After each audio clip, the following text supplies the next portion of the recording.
सभी को मेरा नमस्ते।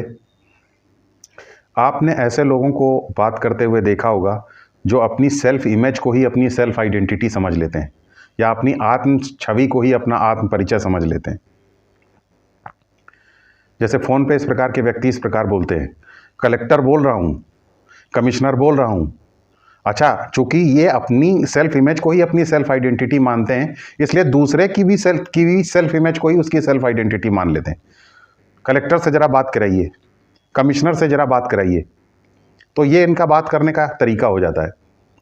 आत्म छवि या सेल्फ इमेज के आधार पर जीने के क्या नुकसान हैं, ये एक विचारणीय प्रश्न है। ये जो आपकी आत्म छवि है या सेल्फ इमेज है, ये आपकी कल्पनाशीलता के आधार पर ही बनती है। जब आप किसी परिप्रेक्ष्य में अपनी कल्पना को बार बार दोहराते हैं, तब ये आत्म छवि का निर्माण होता है। ये विश्वास के आधार पर भी बन सकती है, मान्यता के आधार पर बन सकती है। मान लीजिए कि आप ऐसा कहते हैं कि मैं एक होश रखने वाला व्यक्ति हूँ, तो आप अपनी आत्म छवि ये बना लेंगे कि मैं होश में रहने वाला व्यक्ति हूँ, होश रखता हूँ, एनलाइटेंड व्यक्ति हूँ, होश रखता हूँ, तो ये एक आत्म छवि बन सकती है।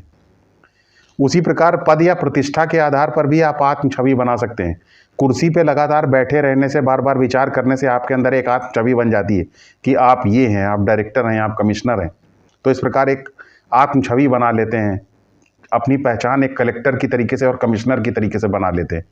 उसी प्रकार जाति या धर्म के आधार पर भी आप अपनी सेल्फ इमेज या आत्म छवि बना सकते हैं। मैं अमुक अमुक जाति का हूँ, मैं कार पार्किंग का 2 रुपया भी नहीं खर्च करूँगा, भले ही कार पार्किंग के 2 रुपये के टोकन का पैसा बच जाने से 2000 की पार्टी दे दूँ, लेकिन मैं 2 रुपया नहीं टोकन का खर्च करूँगा।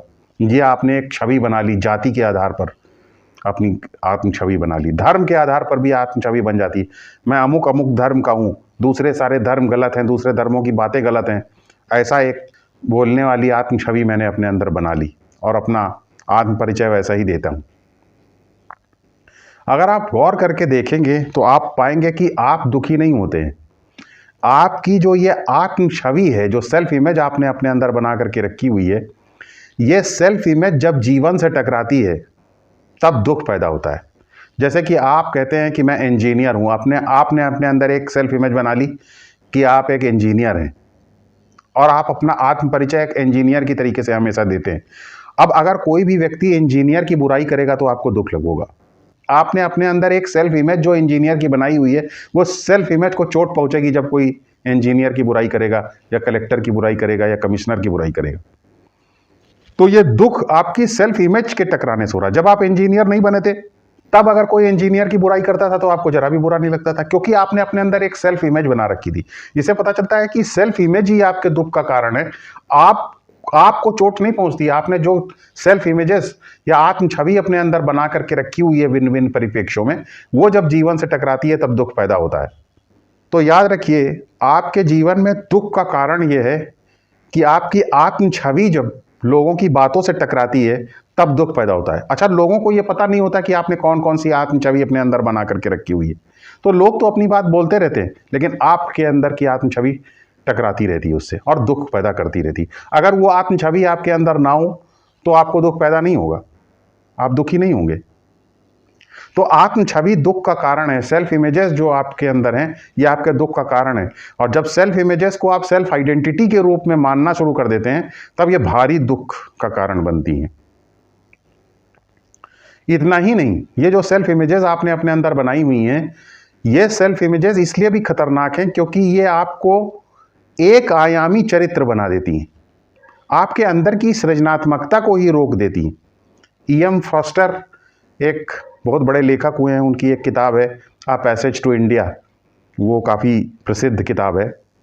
उन्होंने एक दूसरी किताब में एक वक्तव्य दिया है, वो वक्तव्य है पात्रों के सृजन कैसे किए जाएं। तो वो कहते हैं कि किसी भी नॉवेल के जो पात्र हैं उनको बनाने का 2 तरीका है, फ्लैट कैरेक्टर्स और राउंड कैरेक्टर्स। फ्लैट कैरेक्टर का मतलब है एक आयामी चरित्र और राउंड कैरेक्टर्स का मतलब है बहुआयामी चरित्र। फ्लैट मीन्स सपाट, राउंड मतलब गोल। फ्लैट मूव नहीं कर सकता, उसके अंदर कोई गति नहीं हो सकती, गोल के अंदर गति हो सकती है, इसीलिए उसको बहुआयामी कह सकते हैं। जब कोई व्यक्ति अपनी सेल्फ इमेजेस के आधार पर या अपनी आत्म छवि के आधार पर अपना आत्म परिचय बना लेता है, तब उसके अंदर की गति खत्म हो जाती है, इनर्शियल हो जाता है वो। ऐसे आदमी को कहते हैं पुराना आदमी। पुराना आदमी का मतलब ये नहीं होता कि उसकी उम्र कितनी है। पुराना आदमी का मतलब है जिसकी सेल्फ आइडेंटिटी सेल्फ इमेजेस के ऊपर आधारित हो और जिसके जीवन में गति रुक गई हो, एक आयाम में जीने वाला, एक आयाम कार्टेशियन प्लेन में जीने वाला, सपाट एक आयाम, बहुआयामी नहीं है। जीवन में कोई बदलाव आने की कोई संभावना नहीं है, एक ही तरीके से हमेशा जीता रहेगा। एक 13वीं शताब्दी के कवि हुए हैं, उनका नाम है जलालुद्दीन रूमी। उनकी कुछ मामलों में काफ़ी बुराई भी की जाती है। वो हमेशा ये कहते थे कि कुख्यात तरीके से जियो, मौलिक तरीके से जियो। मौलिक तो एक बड़ा सभ्य शब्द है, वो कुख्यात या नोटोरियस वर्ड का इस्तेमाल करते थे। कहते थे कुख्यात व्यक्ति की तरीके से जियो। ये कुख्यात व्यक्ति की तरीके से जीने का मतलब क्या है?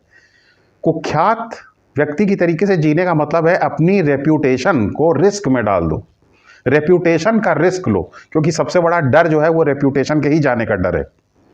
तो जब आप अपनी रेप्यूटेशन को रिस्क में डाल देते हैं तो आप मूल रूप से किस चीज का रिस्क लेते हैं? मूल रूप से आप अपनी आत्म छवि को ही रिस्क में डालते हैं।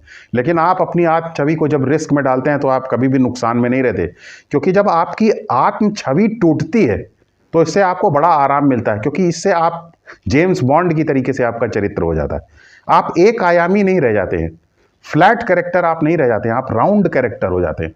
आपके अंदर एक गति आ जाती है, आपके अंदर एक सृजनात्मकता आ जाती है, आपके अंदर बदलाव की संभावना पैदा हो जाती है, वरना आपके अंदर कोई बदलाव की संभावना नहीं। आत्म छवि के प्रति सिर्फ जागरूक हो जाना है।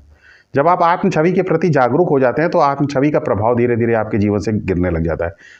और एक बात यहाँ पे और बहुत महत्वपूर्ण है, जब आप आत्म छवि के आधार पर जीते हैं तो आप सुरक्षित तो महसूस करते हैं, क्योंकि आत्म छवि के आधार पर ही आप दूसरे लोगों को नियंत्रित भी कर पाते हैं। मैं कोतवाल हूँ, जैसे ही आप ये बोलते हैं तुरंत इससे ये पता चलता है कि आप दूसरे लोगों को नियंत्रित कर रहे हैं अपनी आत्म छवि के आधार पे। तो नियंत्रित तो कर पाते हैं, लेकिन इसका जो है एक साइड इफेक्ट भी है। वो साइड इफेक्ट है कि आप बोरियत का शिकार हो जाते हैं, आप पुराने पड़ जाते हैं, बोरियत का शिकार हो जाते हैं, आप एक आश्रित बन जाते हैं अपनी आत्म छवि का, और इस प्रकार आपके जीवन में बदलाव की संभावना घटती चली जाती है। जितना आप सेल्फ इमेजेस के आधार पर जिएंगे उतना ही सेल्फ इमेजेस के ऊपर आप आश्रित हो जाएंगे और ज़िंदगी आपकी बोरियत और पुरानेपन के साथ गुजरेगी। और जितना आप सेल्फ इमेजेस के आधार पर जिएंगे उतना ही आप दुखी रहेंगे और आपके जीवन में किसी भी प्रकार की सृजनात्मकता नहीं रह जाएगी। और इसका सबसे बुरा असर पड़ता है आपकी मोक्ष की संभावना पर या आपकी एनलाइटनमेंट की संभावना पर। जितना आप अपनी आत्म छवि को छोड़ने के लिए तैयार रहते हैं, अपनी प्रसिद्धि को छोड़ने के लिए तैयार रहते हैं, उतना ज़्यादा आप अपने सेल्फ को जान पाते हैं कि वो वास्तविक रूप से किस प्रकार का है, उसका क्या अस्तित्वगत विशेषता है, उसकी क्या असलियत है। ये जितना आप जान पाते हैं उतना ही आप एनलाइटनमेंट या मोक्ष की तरफ आगे बढ़ते जाते हैं और उतना ही आपको स्वतंत्रता प्राप्त होती जाती है। धन्यवाद।